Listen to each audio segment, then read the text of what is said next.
and start communicating. And as you listen, it'll give you hopefully clues how you can become part of healing our planet. I'm one of your co-hosts, Renata, and William Rainan as well is here. We're here every Wednesday from 2 to 3 p.m. on BT Radio Universal.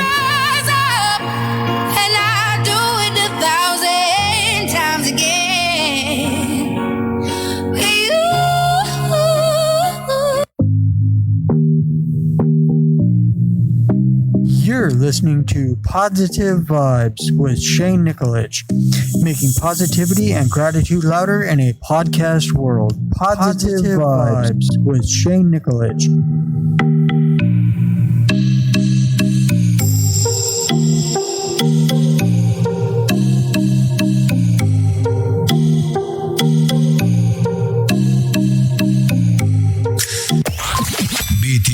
RadioUniversal.com.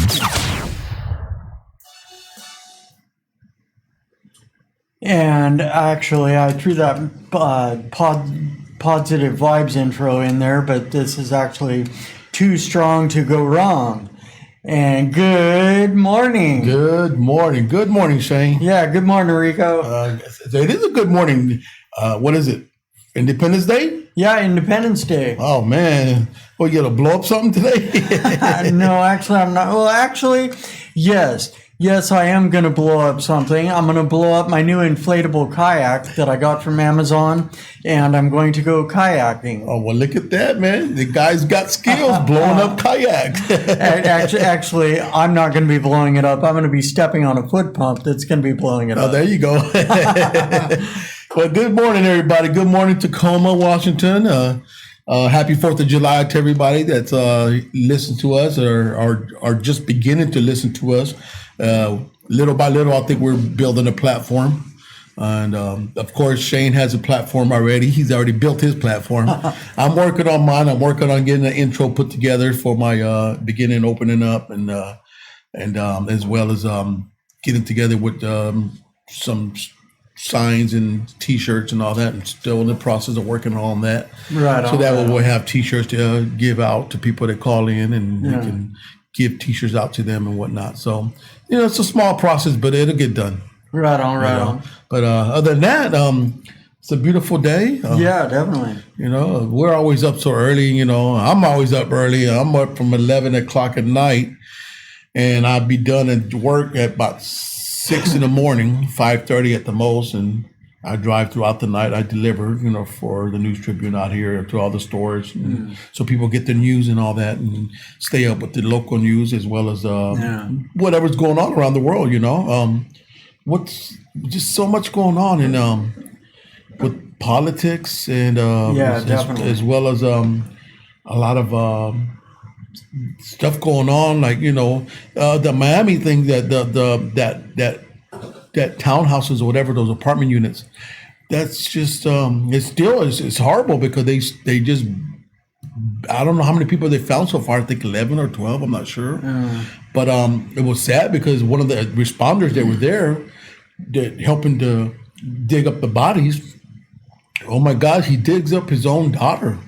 Oh, geez. He sees his own daughter. He digs her up, and oh my God, he has to witness his daughter's dead there. That has to be the most hardest thing to ever, imagine to go through. It's painful and stuff, to knowing your daughter's in the rubble and died in that rubble. Pray for that family and that they get closure on that. And it's terrible because there's other buildings in that area, from what I was seeing on the news, that they had the same contractors that built that building, and now they're thinking about these other buildings might have the same defects in it too. Geez. So they have to get people to get out of there so they can go in there and start investigating to see if that building is also going to fall. Yeah, that would not be good. It wouldn't be good, and it's just horrible because I think those buildings were built way past later years, but they didn't have the technology that we have now when they're building now. Yeah. So they were built, as best they could, but then at the same time, we don't know. We just some people, if they don't have the right material, they cut corners to try to get it done. Yeah. And sometimes that's not a good thing because it could affect the building. It could affect something. Cause it to be bad, So, Yeah. and we're not hoping that that's what happened, but they're still doing their investigation and figuring out what happened. But prayers to the families and all them that's still missing and stuff. Yeah, definitely. Prayers go out, man, because that's like definitely not good news. Definitely not something you want going on. No. And because if same company, same contractor, did the work on these other buildings, then it could have the same errors. Yeah, it's so true. So Yeah. we just pray for the best, and pray for the families that were affected by all this. Yeah. And then we got tornadoes going on, and we got hurricanes coming through. Oh, geez. Yeah. So it's just another portion of that's going to affect the building. They already tumbled, and they're talking about demolishing the rest of that building. They haven't had a chance to get down to get all any other bodies yet. So, but they want to get that building took down before it comes down on its own and crashes and hurts somebody or causes another effect to another building. So they want to do it themselves, get it detonated and tear it down. Yeah, definitely. Make sure it's done maybe a little safer. Right. It definitely would be safer than, possibly it just comes down crashing down. Yeah. Yeah. Yeah. So, but other than that, we always try to keep a positive outlook at everything, and at the same token, always we try to do our part here in the communities and whatnot, and do what we can to help where we can. Yeah. On the east side and the west side and south side and north side, wherever we can. Yeah, exactly. I woke up this morning and I'm like, I got out, a while after I woke up, got dressed and everything, but got outside and I'm like, dude, what's this cloudiness? It's all overcast. And I was gonna go to the waterfront, take some pictures of the sunrise and whatever. Yeah. Well, actually, I had missed the sunrise itself because it was already bright, but it was like white clouds, and it was like, what? What's up with this? It's summer, but I'm sure it'll pass and clear up, later for the. Oh yeah. Hopefully, it does for the air show here in Tacoma. Yeah, they're supposed to be having the air show. That's awesome. So people out there that don't know about it, you hear live from Shane, and the air show's going on. They're here at Tacoma. I think the what you call it, what is that, the Blue Thunders or whatever, are they performing or? I don't know. The other day when I was running, I forget where I was running. I think I was running. Oh, that's right. I was running on the beach at Owen Beach, there at Point Defiance, right. And I was headed back toward the marina, and I saw I heard before I saw them, but I saw two fighter jets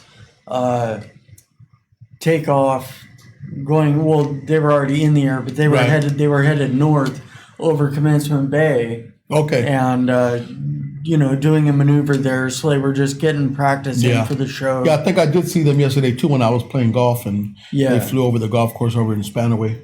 And, let me see. Then if anybody not doing nothing, I think it's overcast. It's not raining or nothing. It's not going to rain, but it's still going to be humidity. It's going to be I think it's supposed to be like 79, 80. Nobody's doing nothing and nothing planned. Go check it out. It's over there at the base, military base over here in Tacoma. And enjoy yourselves. And of course, there are going to be some firework events going on throughout Tacoma and maybe throughout other counties, Spanaway, Seattle. I don't know. There was talking. One of them is it Seattle that or wasn't going to put on a show? I'm not sure about Seattle, but I'm looking up just to make sure I have the correct details here. But it says, see, I'm trying to get rid of this so I can get back.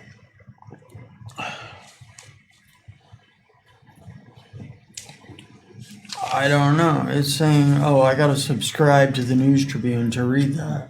Okay, let's go to King 5. It says, and this is from King 5's website, king5.com. It says, I'm just looking to see if there's a. I'm not sure. It's not saying a time as of yet. I'm looking for it. Yeah, I'm not seeing a time on here, but I do know that there will be the air show here in Tacoma, and no fireworks show here in Tacoma, but they will be doing the Freedom Fair. That's what it's called, Freedom Fair. Yeah. And I'm sure there will be some stuff going along Ruston Way, maybe just viewing spots for the air show. Okay. But from what I've heard of past air shows for the Freedom Fair, Independence Day air shows, it is, and I do remember seeing one of them or part of one, and it's, it is a great air show they put on, with planes airplanes and jets coming from McChord Air Force Base. Yeah, right off of Commencement Bay over there. Yeah. That's it. It's going to be between 1:30, I believe, 1:30 and to 3:30. Okay. So if people's not doing much, barbecuing, and even if you're barbecuing, if you're in the area, you'll still see them, wherever you're at. So then they just fly right past you and make all that noise, and then there they go. Okay. Oh, especially at our house. Yeah. Well, it'd be so close to us, so Yeah, exactly. Well, it's like the cargo jets are always flying over. And we got to just and pay attention. Everybody, just be mindful if you're doing fireworks. Make sure you're in a well cleaned area and whatnot, and they are the number one starters of fires and stuff. So make sure there's adults that are doing the fireworks, and you got a can of water, a whole bunch of water, a water hose close by in case something does catch fire or something. You're able to put it out. Yeah, and I would just like to say, be very, very careful. If you're lighting fireworks, I've lit, a few fireworks, probably more than a few fireworks through the years. But I always remember this one incident when I was, I don't know, I was like maybe 9 or 10 years old. And this kid that lived next door, Tim, he was wearing, it might have been chilly that night, might have cooled off for the evening, but I do remember it was dark, and he was wearing like a thick ski jacket type, a winter coat. Right. And because I do remember it was like fairly chilly that night, 4th of July, but anyway, he maybe it was just really late, and that's why it was cold. Anyways, he was wearing this thick jacket, and we were lighting off Roman candles. Oh. And he grabs a Roman candle, and he's holding it straight out and lights it, holds it up in the air, and it backfired and shot the balls right down the sleeve of his jacket, and it caught fire and burned his arm. Wow. And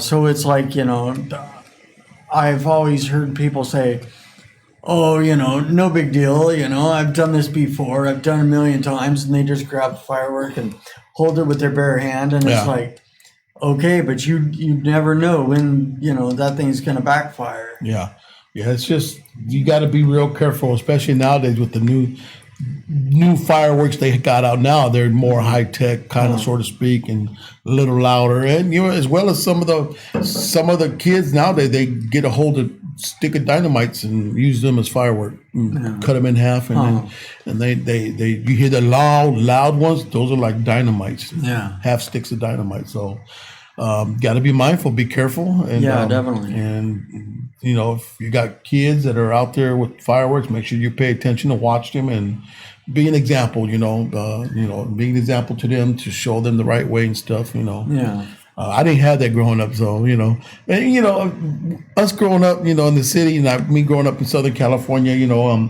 we weren't fortunate enough to have fireworks. You know, if we did, it's because our friends had something. They gave us here's a sparkle, go sparkle around. Yeah. But we used to just because we thought it was cool. We used to get tennis balls and we used to light them with lighter fluid, put lighter fluid all on it, and then we light them on fire, and then we used to hit it with the tennis rackets up in the air. And that was our amusement. That was our fun. That was our fireworks for us. That was cool. You know, that was free fireworks for us. Right on. You know, so and now even to today, now I just kind of, you know, the people that do have the money to spend and buy fireworks and put on the show, awesome. By all means, cool. I just can't. I can't do it. I can't take $100, $200 of my money and buy fireworks and then burn it all up.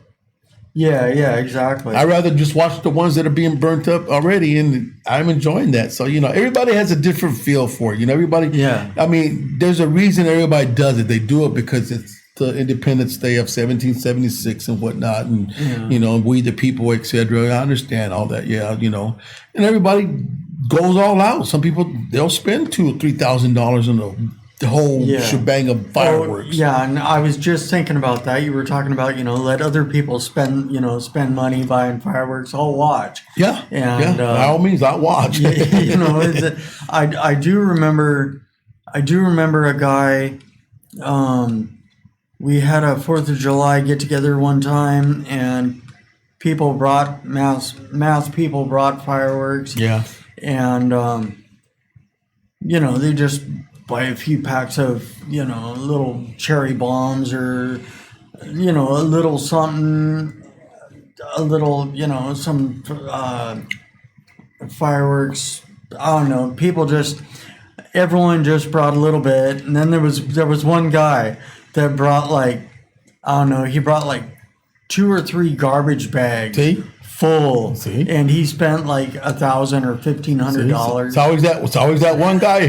He goes buys a whole fireworks stand and brings it to the whole block. Yeah. You know, it's like, oh, okay, good. He's gonna put on a show for us. Yeah, Great. yeah, exactly. You know? It's like, okay, let him. Yeah, let's watch his stuff go. Okay, he's gonna put on the show. Let him do it. Yeah, good. Once again, good morning to the people that are listening. We got a few listeners probably. Good morning, Tammy. Tammy's my girlfriend, and she's always listening in the morning. So good morning, and get your coffee and wake up. You know, she's got to get her coffee in the morning. Yeah. You know, and Shay, you know, she's up and listening. You know, Shanna, you know. Oh, hey, well. coffee. See, you got your coffee. Yeah, I had mine already, and it's gone. You know, I try to make it just a little bit too strong. That way I wake up a little bit more. But, you know, we're up and about moving and just here to do our part. So, you know, I don't know. What other bases do you want to I just, you know, what my main thing is that what concerns, what can I help or say to make a better relationship for parents and their kids that are, you know, having trouble with their kids, with you know, getting involved with street life and gang life, and as well as drugs and drug dealing, or just hanging around with the wrong crowd of people. You know, I mean, you know, how do we attack that? How do we go about trying to make it right and fix it? You know. I mean, I believe in my heart that a lot of parents nowadays, they, you know, really need to be more educated on that stuff, because some parents don't know no better, and some parents they know, but they're too busy because they working a lot, especially single parents. You know, a single parent mother, she's working her butt off and working maybe 10-hour days or whatnot, and when she comes home, she, you know, she's trying to get the house looking nice because the kids didn't do it and whatnot. But I think parents still need to be more understanding about what can I do to talk to my son or daughter and ask them what are they doing with their free time? Are the kids going to tell their parents what are they doing with their free time? You know, 9 times out of 10 they probably would, but 9 times out of 10 they won't. Yeah. So a parent has to be more smart and more, how would I say, more slick, more how to, not to beat it out of him, but how am I going to approach this, you know, And nice time I tell parents, sometimes you just gotta, watch a movie that, it's got, they got violence in it and stuff, that way you can ask questions to your son or daughter. Hey, what would you do if that was you in that situation? Some guy came up and told you, give me your wallet, give me your money, give me your phone with a gun. Are you going to try to fight the guy, or are you going to submit? And most of the time, I always tell any kid, somebody comes in and approach you to take your stuff, take your phone or your wallet, it's not worth it to fight over it and stuff or get hurt behind it. That's materialistic stuff. That stuff can be replaced, But nowadays, a lot of these kids like to really fight for what's right and what's theirs. They don't want to give up nothing. They don't want nobody to take anything that belongs to them. And they don't understand the point that we make is say, just let it go. It's not worth it.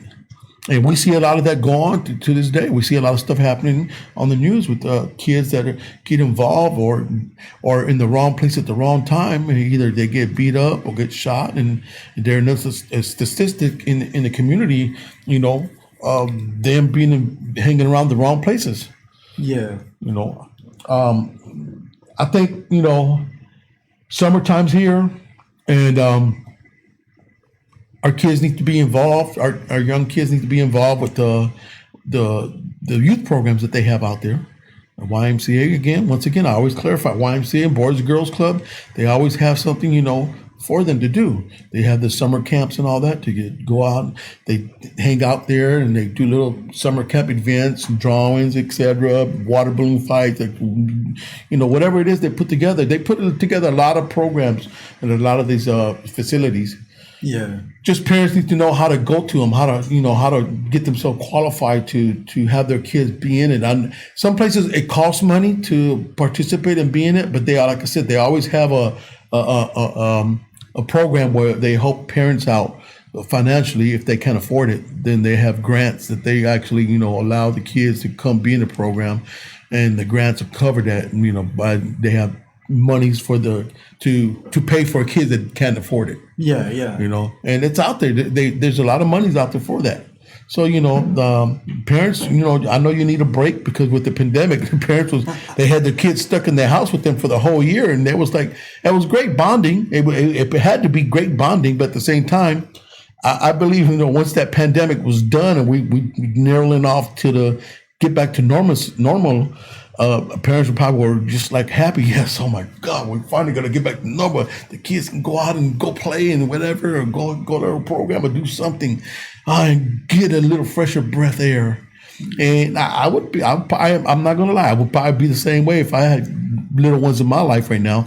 I'd be the same way. Oh my God, they need to go outside now. I need a fresh air because they were just all over me all this whole year. Yeah. All right, you've been here too long. Get out. Yeah, pretty much. Yeah. But like I said, my kids are grown. I got grown kids and I got grandkids and stuff there. And unfortunately, all my grandkids are away. They're in California and stuff. So in order for me to see them, I have to travel, and I haven't been able to do that. So I'm hoping by sometime beginning of the New Year's coming up, I can travel out and go visit my kids and grandkids as well. Yeah, that'll be nice. Yeah, so... But other than that, I mean, I don't know what other areas really. I was thinking of it yesterday, last night, whatever. When I was at Chambers Bay, doing my yoga, stretching, yoga poses, and for this one, I was gonna stop, and then I'm like, oh no, wait, I got to do this extra one. Right. Had to, reach my toes or whatever for this one.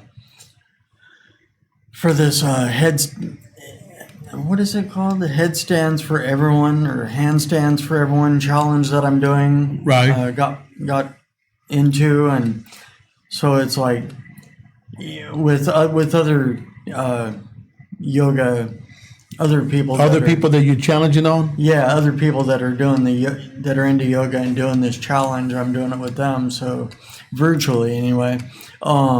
But yeah, I was doing that last night, and and looking over the water there at Chambers Bay, had the sun shining on it and everything, and I'm like, I was just thinking about Independence Day, 4th of July in the United States, and being representing freedom, and this line came to mind. Line it's actually out of the Big Book of Alcoholics Anonymous. It says, the only real freedom a human being can ever know is doing what you ought to do because you want to do it. And I was reflecting on that, and it's like, I don't know, for this is just the way my mind was working and the way my mind works. I was doing this yoga and this stretching. Right. And I have multiple sclerosis and my muscles get tight and cramped up and everything. And, just I can do nothing and they'll do that, just because that's part of the disease. Spasticity is what they call it. But,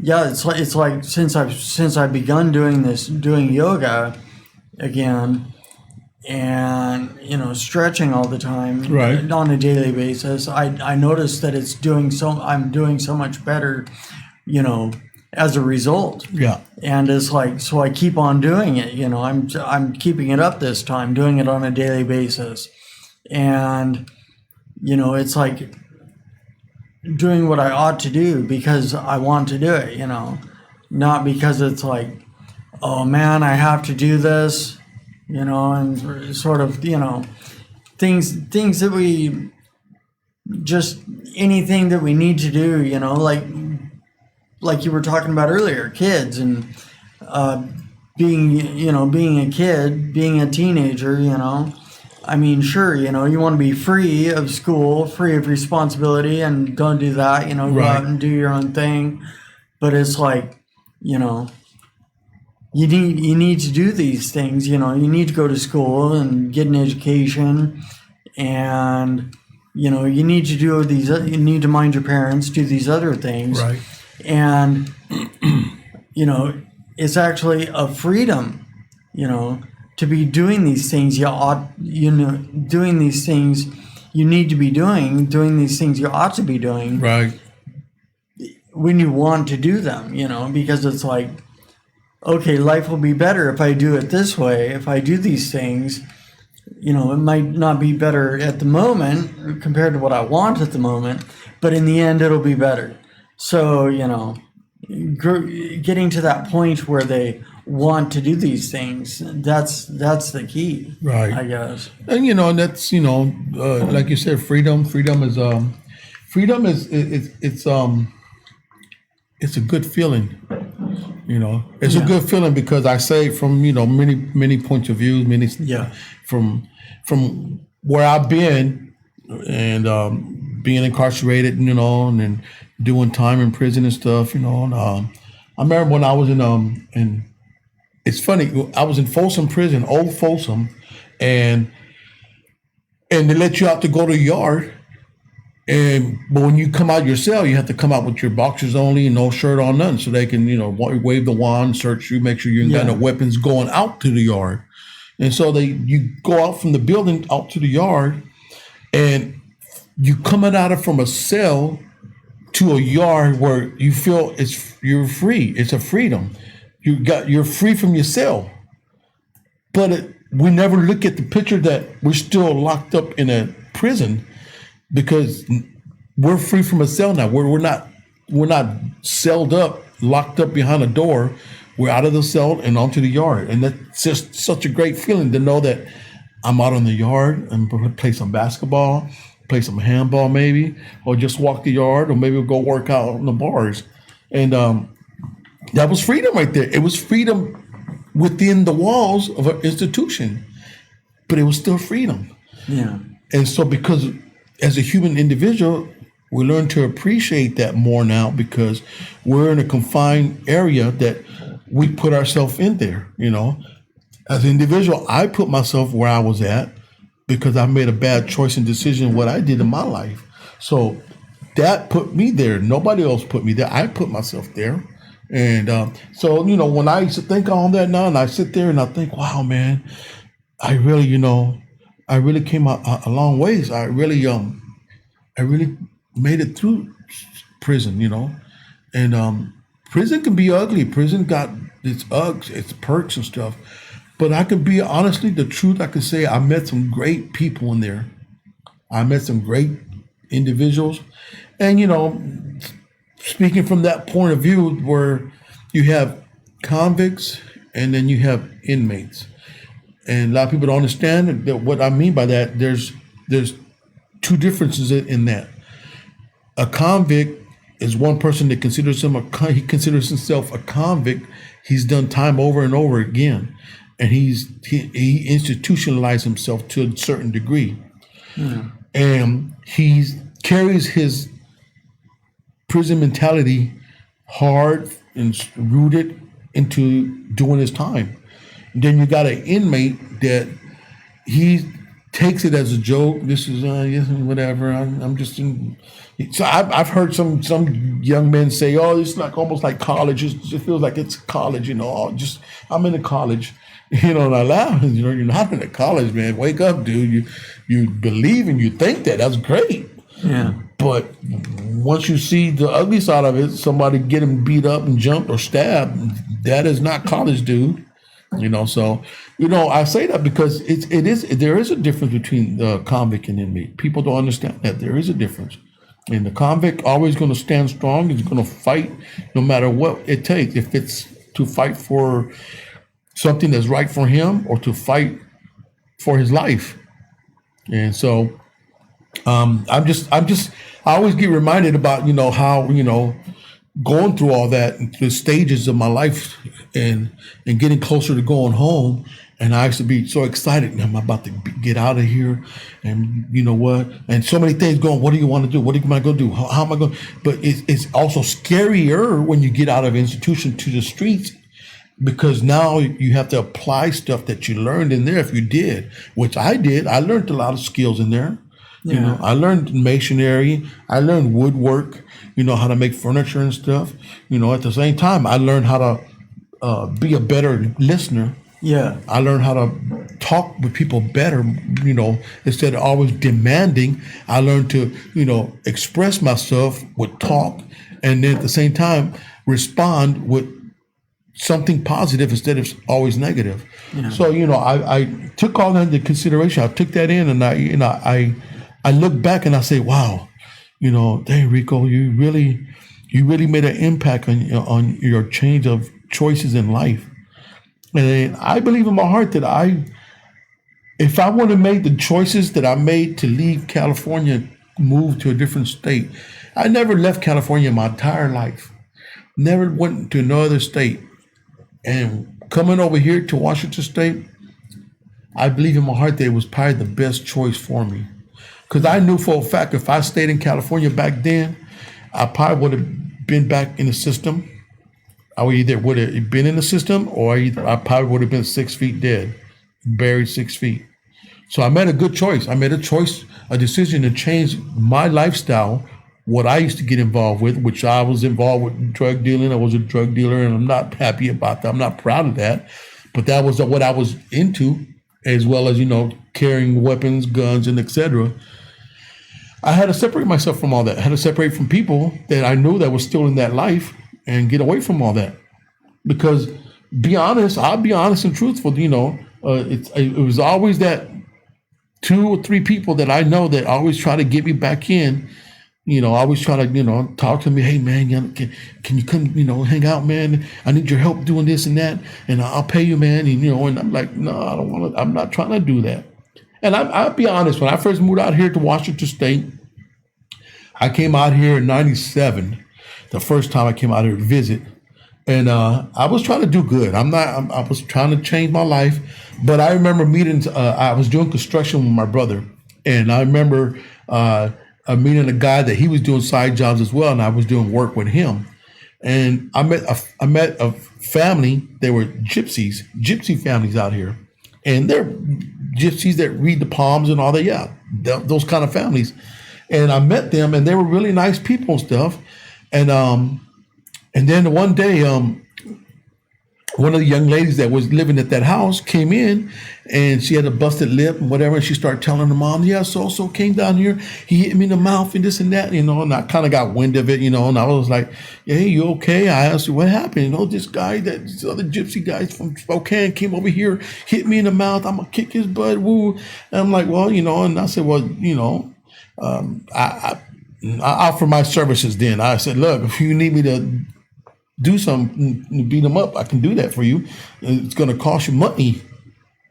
And so I still was doing wrong. It wasn't right for me to do any of that, but I was still, you know, meddling with that lifestyle until I started realizing that, you know what, if I keep doing this out here, I'm going to be right back in the same boat and situation that I was in California. So then I had to slow that down and say, you know what, I'm not gonna do this no more. I can't, because if I get involved with this and start getting back into that beating up people and stuff for money and all that, it's not gonna be good, you know. And I can find myself back in the institution, back in the jail cell or in prison again for doing stupid stuff. So I made a decision not to do it no more. I you know what, I left it alone, and I did. I left it alone. And I remember when I changed that lifestyle as well out here. I wasn't doing none of that. I started doing my programs, my gang prevention intervention programs and all that. And then I ran into my gypsy friend. I called her mom because she was older. She was like a mother to me. So I say, "Hey, Mom, how you doing? Hey, Rico, how you doing? Hey." And then she comes over and, "Hey, Rico, I got a proposition for you. Hey, look, I got this problem, this situation. I pay you $2,000 right now, and then another $2,000 when it, you know." And I told her, "I don't do that no more, Mom. I'm sorry. I'm not involved in that no more." "What? What do you mean? What do you mean? Come on, what, you want more money?" I said, "No, it's not that. I just don't. I don't meddle on that no more. I'm trying to stay away from doing wrong. I'm trying to do right. If I do something wrong and I'm out here doing my program, and then somebody finds out that I'm out here doing my program, trying to educate and help young men and young ladies and kids and stay out of gangs, but yet I'm over here beating up people for money, that's not going to fly well. It's not going to go good. I am not being a great example to the young people out here, so I wouldn't do that to myself. So I had to cut ties with them. You know, I cut ties with them as well. So you know what? I don't want to come around them no more. You know, because every time I come around them, that's the first thing come out their mouth. "Hey, Rico, hey, I got a proposition." You know, he's like, no, quit propositioning me. I'm not into that no more.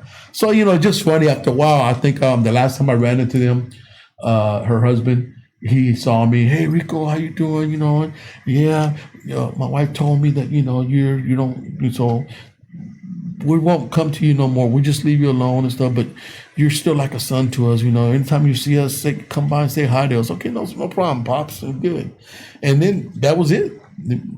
That was a good love and hate relationship. And then, you know, left it at that. And now, like I said, I barely even see them. I think I've seen them on the news about 4 years ago. They was on the news. One of the gypsy families was on the news for they were setting up some kind of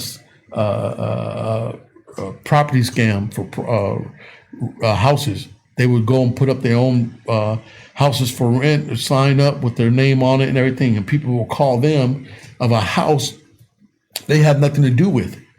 And they would come give them a deposit. "Well, if you give us a deposit, when you come, you can move in within 2 weeks." And they do that with like 15, 20 people throughout the whole day at $23,000 deposit. And they do that with almost 15, 20 people at $3,000 a piece. They was really taking people's money. And then they take down their sign and put up the original sign, and then people was coming over there getting upset. "Bob, wait a minute, they took my money." No, and so I remember seeing it on the news. I was like, "Oh my God, they're just back at it again, man. Oh my gosh." Yeah. So I just, like I said, I'm glad I, separated myself from that and stuff. So that way I didn't want to be involved in that stuff. You know, I'm done with that. I just don't want to be involved with anything that's going to, feed the negative mind and feed the negative people out there, because it'll all come back on you. You know, anything you do out there negative and ugly, it'll come back on you. It'll bite you in the butt. So I don't do no negative, you know. Yeah, it's like, when to get out of to get out of whatever, situation, mindset, lifestyle you're into, the negativity, you want to get away from that. Well, you just have to take each and every piece out of your life, and just, go from all negative to all positive. You can't have, sure, a little bit, life is that way with a little mix of this and that. Right. Little mix of positive and negative. But it's like, what direction are you going? Are you going, it's like, take for example me, when I got clean and sober and, quit drinking and doing drugs and leading that whole lifestyle, I had to get away from all of it. I had to quit drinking all the time, right, quit doing all drugs, quit doing anything anytime. And, just, like you're saying, quit asking me to do these, negative things. And it's like, I just had to back away from that whole scene, back away from, the friends that I had that did those things. And it might be good. It might be good people, good friends, and they might have a good attitude. But I'm reminded of a little saying I read. It said sometimes you have to get rid of the good to get to the great. Yeah. So sometimes, even though it might be a good situation, it might be a good. You might be in a position where it might be a good job that you got through them. They help you get this job, and it's a really good job, but the surrounding of that is not good for you, because you know what can happen. So it's a good job, everything's good around it, but you want something greater. So the catch I'm saying is that it's good. You got to let go of that good, even though it's good. But if you want greater, let go of the good. You got to, and that's how I looked at it in my life. I had to get away from. I have good friends. I have great friends out there, good people that I grew up with and all that. But somewhere along the line, I had to cut ties and get to a greater position, a greater situation that is going to gratify. It's going to gratify my ego, my way of moving around now, not moving the way I used to, not being the individual I was. I want to be a different individual. I want to be a better individual. And that's what I was focusing on. I want to be better. I want to be somebody that I can be an influence to others. And that was my goal. And I met those goals. I met them out here when I did my programs, and when I do still do them, if I get a call, I still go out and talk to a parent or about their kids, or do an intervention, talk to the kid. Yeah, a young man or young woman, I still go out and share my story with them, and let them know that who I was when and who I am today now. That's the whole purpose of doing stuff like this. I want people to look at me differently and say, wow, that guy used to be that guy back then, and now he's Brother Rico. He's changed big time. Yeah. And I have, people, I can tell you from my lifestyle, the way I was, people used, back in the day, you made me mad. I used to be quick to grab a gun and come after you. But that's not what I do now. I'm a whole changed individual. You can't change the spots on one of those dogs for the Dalmatian. Dalmatian. You can't change the spots on them, but it's the core attitude of that individual. You can make a difference out of them. So I can have all the dots in the world all on me as a Dalmatian. I'm still a Dalmatian, but the inner side of me is changing from the inside. I'm a better individual from the inside. And so they see the outside and they be like, oh, wow, look, it's a Dalmatian. Wow. Wasn't that one that was always barking at you? But once they find out what kind of character I am now and a different individual, then they're like, but it's got a better attitude, better adjustment. They train that Dalmatian better now. He's more relaxed. He doesn't bark at you no more. And that's how we are as an individual. We have to, train ourselves to get away from all that old stuff, you know, get away from the reprobate mind that always sets us back. Don't get into that reprobate mind. That'll hurt you in the long run. Yeah, exactly. So, you know, that's you know, I always say that in fairness to anybody that's an ex-gang member and ex-convict or inmate, either or, it don't matter. You still was an institution. You can be a better person. You can be a better person. You just got to, you know, apply yourself to all the things that you want to do to better yourself, you know, and apply yourself to surrounding people that is going to better you and help you to better yourself, you know. So sometimes you got to take your surrounding and look at it really closely and say, you know, do I really want to be around? Like, I like my surrounding of golf people that I play with. When I go golfing, I feel good. I feel happy. I'm surrounded by older guys, and they always sharing stories with me and stuff. And, you know, and they always make fun of me here and there because, you know, they, like yesterday, the guy, you know, hey, Rico, you sure you want to play with those big arms of yours? Well, I can't do nothing with them. What do you want me to do?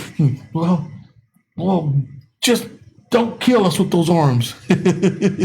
But, you know, they're a great group of people that I meet, and I surround myself with that kind of people. And mindful back in the days, I didn't surround myself. I surround myself people used to hang out, go to the park, you know, get over there and smoke weed, get high back in the days, and talk mess about people, and then talk about what we want to go do later on. Let's go do a shooting. Let's go pistol with this guy. Let's go jump so. That's the crowd of people I was used to all my life. Yeah. Now I got old people that I hang out with, golf courses, and I enjoy everybody of them. They're really nice people. Yeah. Yeah, it's you were talking about that, you know, hanging out with people at the golf course, different crowd, and it's like when I started golfing, my dad bought me a set of clubs, and I'm like, okay, well, Dad bought me a set of clubs, so maybe I should try golfing, and you know, so I went to the driving range a couple times, and I'm like, okay, this is boring. I'm going to the real course. So I went to the golf course up there in Enumclaw, just right by where I worked. And there was this guy, I think his name was Patrick. And he was a real estate agent at one of the places there in Enumclaw. As a matter of fact, I think he was an agent in my grandma's old office, but there were Windermere. Anyway, he just happened to be showing up in the morning at the same time I was showing up so I could go, you know, at least play 9 holes before I went to work right there at Godfather's in Enumclaw. And so anyway, we ended up meeting there and going and playing at least 9 holes together. Right. And in the morning before I went to work, and it's like, you know, hanging out with a new crowd, you know. I mean, here's a pizza delivery driver, you know, going and playing 9 holes of golf with a freaking real estate agent before work. You know, it's like, huh? But, you know, different places, different crowd. Yeah, and it's amazing. I played with one guy, and we played for a while, and got to like the 6th, 7th hole, and so, you know, we always small talk, but we always ask each other, what do you do for a living? So I asked him, you know, what do you do for a living? You know, I'm a police officer. Like, okay, I'm playing with a police officer. You know, never in my mind would I ever fathom that growing up from the hood life. Yeah. Me hanging out with a cop, playing golf with a cop, never. Yeah, you know, exactly. because I was against the police back in the days. I hated the police. You know, back in the day, we used to hate the police. Oh, he ain't no good. You don't want to put us in jail. But, you know, playing with the individual, I would have never known until I asked him. Then he told me. I was like, well, and I told him, I said, I commend you for being an officer. I thank you for, you know, your services, because you guys have a hard job. Mm. And, you know, and he was really laid back. He really didn't want to talk about his job. He was like, when I come to golf, I come to play golf, relax, get away from my job. I don't even like talking about it. And I said, hey, I won't bring it up no more. He said, no, it's just like, you know, simple talk like that, you know. Thank you for just, you know, asking. And then carrying on, and then we went back to, other talk, about the ocean and the boats and whatever. I think he went hang gliding somewhere, and so we talked about other things. It's just amazing that how the different walk of life that you come across, and you never know. I play with a judge. Right. I played with a judge from Raymond Hall. I won't dare say his name, but But he was. It was funny because we was playing. It was like on the 10th hole, and he was hitting bad, horrible ball. He was getting so mad. Oh my God! I mean, filthy mouth. You all right, dude? So then later on, I guess for him, he must have forgotten, his rage and all that. I think it was like right after the 16th hole, almost done. He was still upset. And so I asked him, so what do you do for a living? I'm just curious, what do you do for a living? Oh, I'm a judge at Raymond Hall. I was like, well, to my head, I'm thinking, well, I feel sorry for the next kid that comes up on him on the next docket. Yeah. But it was just to look at that and say to myself, wow, man, that golf really got the worst of him. But at the same time, yeah, he's got the job. It might stress him out. He might be stressed out. I mean, I'm pretty sure some of them judges see their own nieces and nephews come up before them, in courts, Yeah. And it's a big stressful job. So, I'm sure there was a lot of stress on him and stuff. So, but it was just, to me, it was just weird because, I'm thinking in my head, this guy, he's somebody like up there, and, he forgot he was out here playing golf and every bleep, bleep, bleep, bleep, bleep. And it's like, wow, okay. Then I find out what he does. Like, oh, wow, that's even more like, So it really catches me off guard and just like blows me away, all the different people that I meet and stuff, just retired military people there, and retired people from Boeing. And the one guy I talked to regularly, he was telling me yesterday, I officially retired last week, Rico. Well, good for you, man. He said, I went to take a boat out yesterday. We fixed his boat up, me and the guys, and we all took the boat, docked it out, went out there in the water and sped the boat around so we can get all the ugly gas out of the tank and all that. And we had some beers out there and had a good time. And we brought it back in and hitched it up to the trailer. And I guess the guy was pulling it and moving it around to the other side. And somehow the trailer got loose or something happened. And then it bent up the trailer and it messed up the boat now. I was like, wow. He was like, yeah, well. I said, well, at least you guys had fun before the boat got beat up again. So now you guys got the project to start all over again. He said, yeah, then we had a good time. So, yeah, I guess we got to work on the boat again. Right on. But, these are just, like I said, just a different fathom of people that I meet. And it just, it just amazes me that, for me, I'm living a good life. Yeah.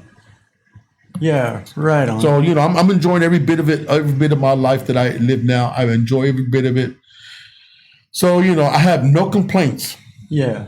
No complaints. Right on. No complaints. That's the way to go. And, just to let y'all know, we're going to have to take a little break right now, and we'll be back in a few minutes at right about 8 o'clock. So we'll be back at 8 o'clock for this morning's episode of Positive Vibes. And, with that, I guess we'll take a little break and we'll be back. Ciao.